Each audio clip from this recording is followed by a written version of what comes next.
quand le Rassemblement national lui-même est renvoyé devant un tribunal pour des thématiques liées à la liberté d'expression, ses adversaires politiques n'ont qu'une idée en tête, c'est d'en faire un tract de la condamnation qui surviendrait. Et donc ça oblige à avoir une défense qui soit d'abord une défense, je dirais, très technique pour éviter que les juges aient le sentiment que du côté du Rassemblement national, on cherche à s'octroyer une tribune pour faire valoir un point de vue, des opinions. Il faut laisser ça à nos adversaires.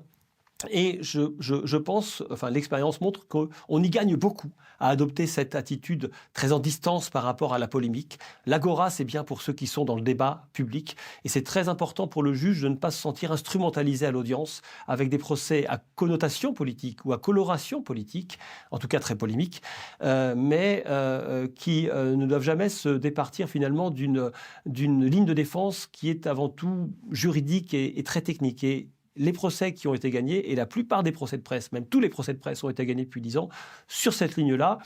Et on garde un certain crédit auprès des magistrats aussi, ce qui est très important.